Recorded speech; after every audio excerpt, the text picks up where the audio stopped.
vuelta con el presidente de la Cámara de Diputados, Pedro Casani. Muy buenas noches, gracias por venir, Pedro. ¿Qué tal, Julián? Muy buenas noches y gracias por la invitación. Teníamos ganas de hablar, se acerca fin de año, quedan las últimas sesiones, ¿qué quedan? ¿6 sesiones? Seis. Y bueno, Seis ¿cómo sesiones ¿cuál es la evaluación general que se hace? No fue un año muy agitado en lo que tiene que ver con política parlamentaria. Sí y no. ¿Por Sí, qué? No en la escena, por lo menos, capaz que en el pasillo. En realidad, este año inauguramos una legislatura ampliada respecto a años anteriores.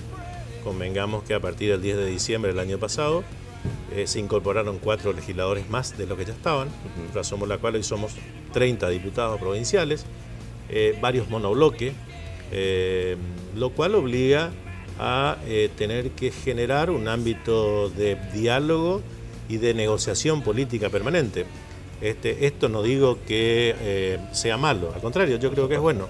Pero hay que acomodarse. Y un poco yo escuchaba cuando en la apertura de la editorial que vos hacías, de que en el escenario nacional, probablemente, como viene la cuestión, el año que viene se conforme un Congreso más plural. Y me parece que esto es bueno, y esto es lo que nos pasa en Corrientes, nos obliga a que al no tener nadie, la mayoría, ni el oficialismo ni la oposición, hay que trabajar cada tema, hay que dialogar, hay que tratar de encontrar coincidencias para poder avanzar en una serie de temas que tienen que ver, por supuesto, con nuestra tarea legislativa, pero desde ese lugar se trabaja mucho. Sí es cierto, vos sos un periodista parlamentario, vos asistís los miércoles a nuestras sesiones, sos un poco el testigo, digamos, de esto que estamos hablando, y si bien hay veces que en el recinto la discusión no es tan virulenta, a veces en la labor parlamentaria sí lo es.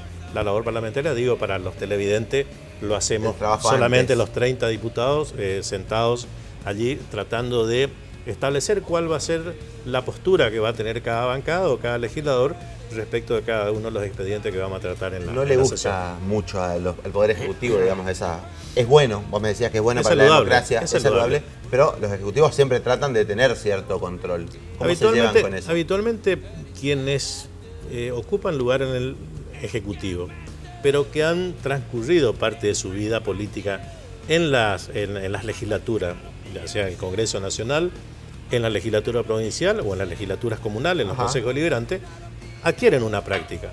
Para quienes no tienen esa vivencia, es cierto, sí, los cuerpos colegiados suelen resultar un contrapeso porque habitualmente el Ejecutivo quiere ir, digamos, a un ritmo determinado y a veces necesita el acompañamiento legislativo, que es un proceso mucho más lento, mucho más pausado, donde incluso por ahí no tiene mucho que ver con la intención definitiva del titular de un proyecto o del autor de un proyecto, sino que en el camino y para encontrar coincidencia tiene que habilitar, digamos, algunas modificaciones o algunas incorporaciones como para poder avanzar. Pero me parece que es bueno, me parece que es saludable. Yo, lejos de creer que es una cuestión negativa, me parece que esto mejora mucho el sistema participativo, el sistema democrático.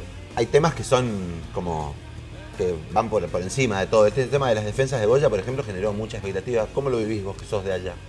Nosotros tuvimos, digamos, el tema de la defensa de Goya es una cuestión que tiene que ver con la historia de mi ciudad.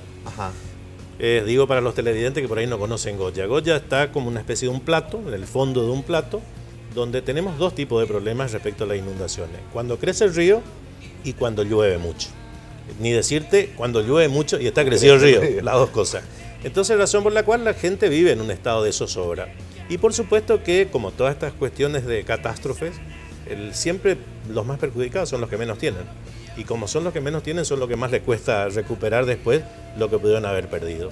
Y en realidad, fuerza de ser sincero, nosotros hace un tiempo atrás tuvimos con la posibilidad cierta de concretar las obras definitivas de la defensa de Goya. Allí, en ese momento, no existió un consenso respecto de qué tipo de obras iba a hacer. La obra que se había aprobado era una especie de paredón, digamos, por decirlo así, respecto a la defensa del lado del río. Vecinos que querían que en lugar de eso se convierta en una costanera, razón por la cual, como no hubo consenso, la obra no se realizó. Hoy estamos, no sé si más cerca o más lejos que aquel momento, sí necesitamos avanzar en liberar la traza, que es donde va a ir, digamos, la línea de construcción de la defensa. Sea una pared o sea una costanera. Lo que fuere, expropiar. Se necesita expropiar por lo menos 128 propietarios. No sé si en su totalidad, pero una franja. Sí. Y aparte hay obras muy significativas. Te pregunto porque no conozco la costa. ¿Es gente que vive así de manera usurpada? ¿Gente con título? No, con título. Vos tenés, por ejemplo, en esa línea, tenés la Prefectura de Goya, tenés el Club Náutico y Pesca de Goya, tenés ya yendo hacia la zona del puerto, unas viviendas y hosterías que se hicieron en los últimos años que son fantásticas, donde sin duda que esto tiene, digamos, una significación económica notoria. Razón por la cual lo que estamos haciendo ahora desde el Poder Legislativo de la provincia es declarar de utilidad pública los inmuebles que están en la línea donde va a ser la defensa definitiva. A partir de allí comienza el proceso de expropiación con cada uno de los propietarios. Habrá que establecer una mensura exacta de cuál es la porción de terreno que se le va a expropiar a cada lindero, digamos, del río, donde va a ir la defensa. Y después de eso se tendrá que trabajar en conseguir el financiamiento, seguramente internacional, para la concreción de la obra. Pero, digamos, lo que estaríamos haciendo ahora es un paso más, que esto no significa que el año que viene comience la construcción de la defensa. Pero sí significa que el Estado va a ser dueño de eso y que va a poder proyectar la obra que le parezca. Y en esto, digamos, tiene mucho que ver el gobierno provincial. ¿En el presupuesto?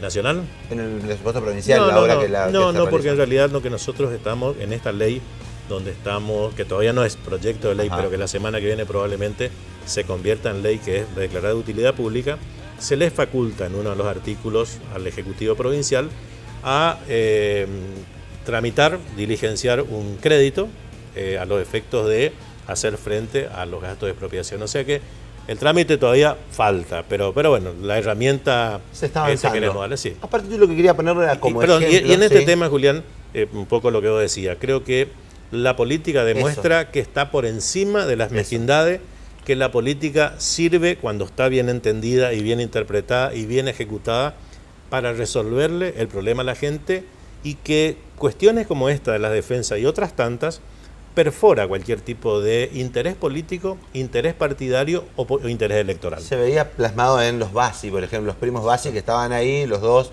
tratando de impulsarlo, digamos, y hay peleas, hay diferencias. Sonia López, por ejemplo, que es alguien con la que constantemente hay discusiones dentro del Parlamento, pero que así fue que se fue construyendo Eli, digamos, con esa cintura que por ahí vos tenés a la hora de manejar el Parlamento, todas las opiniones de los diputados y eso. Nosotros desde Eli, de nuestro espacio político, lo que hacemos desde el arranque mismo es generar ámbitos de participación. Yo por eso siempre me empeño en decir de que Eli, más allá de ser una estructura política, no es un partido político solamente. Ajá. Porque cuando uno habla de partido, naturalmente uno se imagina un pedazo de algo.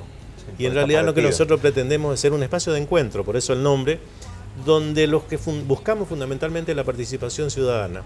Por eso una serie de actividades que desarrollamos durante todo este año tiene que ver con eso, con comprometernos con la agenda de la gente. Hoy uno de los principales problemas de la sociedad es la economía, la inflación, la pérdida de fuentes de trabajo de muchísimos argentinos. Y la infraestructura. Y esto trae aparejado obviamente, una tremenda incertidumbre. La gente no sabe en qué va a terminar esto, el comerciante no sabe si se puede fiar en comprar mercadería, el que tiene stock no sabe si tiene que vender, largar o no largar, porque no sabe cómo después, cuánto le va a costar reponer, ni decirte el asalariado, qué presupuesto puede hacer o qué planificación de sus gastos puede hacer si no sabe cuánto va a costar el combustible el lunes, qué va a pasar la semana que viene. ¿Tendremos presupuesto? ¿Se sabe? ¿Se comenta? Y sí, ¿en la provincia? Sí. Sí, yo estimo que el gobierno provincial, el Ejecutivo Provincial va a remitir seguramente durante este mes, a más tardar el mes que viene, un mecanismo que va a entrar por el Senado, y después, no sé, esto será de debate dentro del... ¿Alcanzan las sesiones que quedan?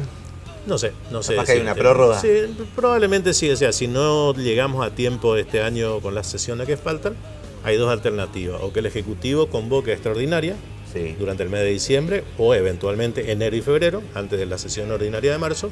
O la otra es, digamos, que se ejecuta prorrogado el presupuesto actual hasta que el año que viene... ¿Hasta marzo, por ejemplo? Sí, marzo, abril o cuando termine de aprobarse. Código procesal penal es un tema complejo, que no se terminó de solucionar. Sí, sí. Más allá de que no se terminó no pierde estado parlamentario todavía, ¿no es cierto? Absolutamente. Está en ¿Es la solución mágica, digamos, a los problemas de la inseguridad? Porque es una herramienta. Procesos. Es una herramienta. Yo hoy justamente hablaba con varios legisladores en mi oficina y confieso que lo conversé con el gobernador hace 2 semanas atrás, donde dispusimos de mucho tiempo para hablar de esto. Yo creo que el sistema de justicia, el Poder Judicial, tiene que también, digamos, desarrollar una serie de actividades que tiene que ver con hasta redistribuir, y esto quizás lo debamos hacer desde el Poder Legislativo, la cantidad de circunscripciones, sí.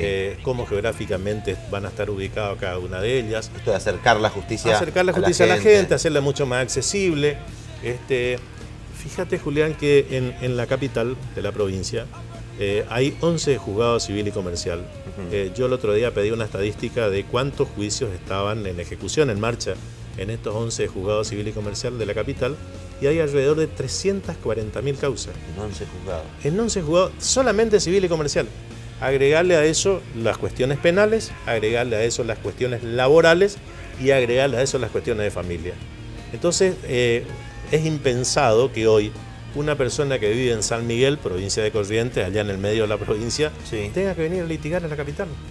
Entonces, esto también tiene que ver con una visión mucho más allá de una herramienta que es importante, que es el Código Procesal Penal, el que tenemos y las modificaciones que se puedan hacer, pero no es la solución, digamos. No es la solución mágica, por lo menos que plantean. Hay sectores que lo plantean claramente como que es la panacea y que el proceso no va a ser tan largo, que hay que empezar cuanto antes. No, pues esto, digamos, podría resolver en algún aspecto, pero también al Código Procesal Penal que tenemos, quizás dotándole de una serie de institutos nuevos que la sociedad reclame, que necesita, quizás pueda ser también un elemento para ir a resolver esta cuestión. De todos modos, reitero, yo no integro ninguna de las comisiones por ser presidente de la Cámara. ¿Está en la Comisión de Está en la Comisión de Asuntos Constitucionales, de Hacienda y de Seguridad. Ah, muy bien. ¿La inseguridad, cómo la ves? En Corrientes, sobre todo, más allá de lo nacional. ¿Se vive eso? ¿Es un discurso que se toma en medios nacionales? Uno constantemente ve... Dice el refrán que mal de mucho consuelo de tonto. Sí. En realidad estamos mejor que en otros lugares del país. Pero sí, por supuesto que hay cuestiones para hacer. Hay que trabajar mucho. ¿Tiene que ver con lo normativo? Tiene que ver con lo normativo, tiene que ver con la... Porque la gente que piensa, no hay sanciones, entonces el que delinque continúa delinquiendo. Sí, esa es una de las razones. Esa es una de las razones. Y fundamentalmente la cuestión no tiene que ver, a mi juicio, con la dureza de las penas. Porque una persona que va a salir a delinquir no mira el Código Penal antes de salir. Por supuesto que no. Sale porque, digamos... Delinque. Comete gran cantidad de delitos. Y lo que sí creo, Julián, que alienta la proliferación de hechos delictivos, el hecho de que, las causas no se esclarezcan. Entonces, cuando vos tenés... pero además cuando vos tenés que... De 100 robos, por decirte, por ser una figura delictiva, se descubre uno, vos, el quien delinque dice, tengo 99 posibilidades de que no justamente a mí no me detengan. Entonces me parece que la cuestión de la seguridad también pasa, más que por la dureza de las penas, por tener un sistema policial y judicial mucho más eficiente, que permita que gran cantidad o la mayoría de los hechos delictivos terminen con algún tipo de condena, porque eso sí desalienta, digamos, la proliferación del delito. Del delito y de la actitud delictiva. Vamos a un breve corte. Sí, decime, decime, por favor. No, hay un tema que yo te lo quiero plantear a vos, porque me parece que los televidentes, también los correntinos, tenemos que empezar a debatir un poco esto, que es los delitos que se producen como consecuencia del consumo de estupefacientes. Hay un proyecto de ley muy polémico que presentaste de provincializar los delitos por consumo de estupefacientes. ¿Por tenencia también? No, sí, tenencia y venta. Y me parece que esto es una cuestión que la sociedad se da en el marco de un debate nacional que es despenalizar los delitos. Bueno, hablas de penalizarlos de manera provincial. No, yo digo de desfederalizar. Lo mío es al contrario de lo que dice el gobierno nacional. El gobierno nacional dice, no, esto no es más punible.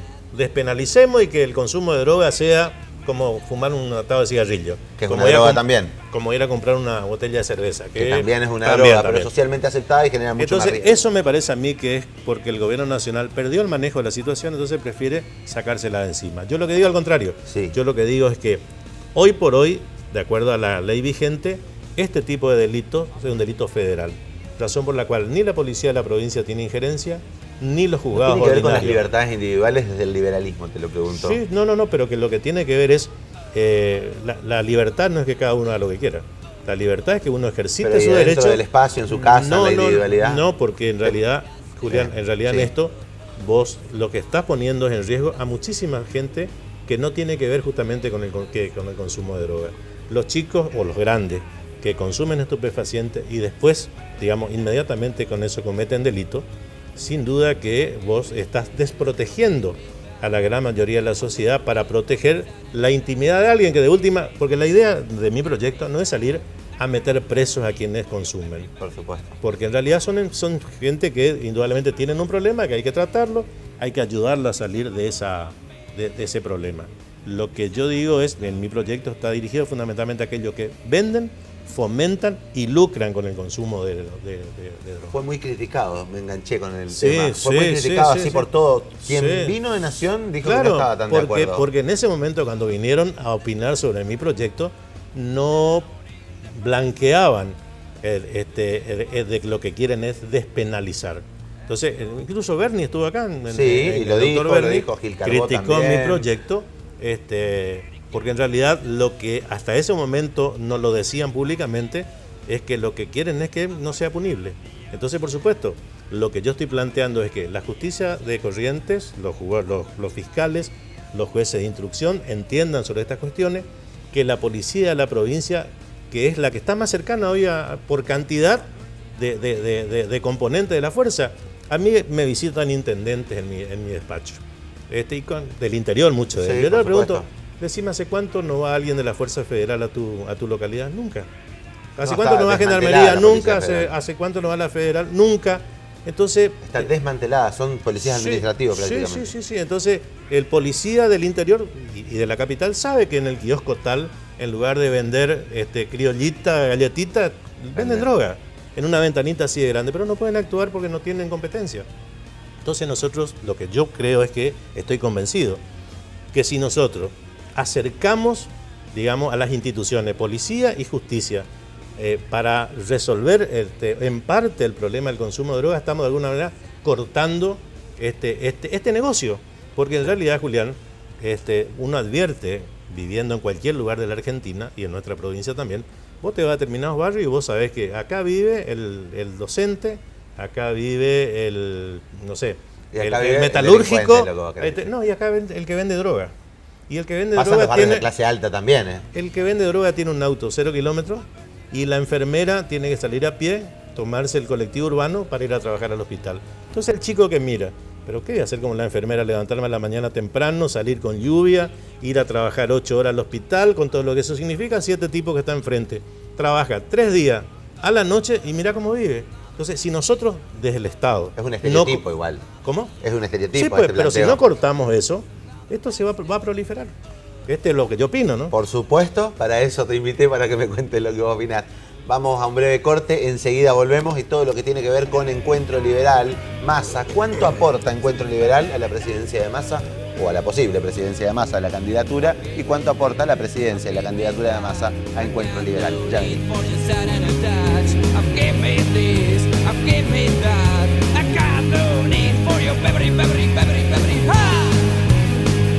My horse on me.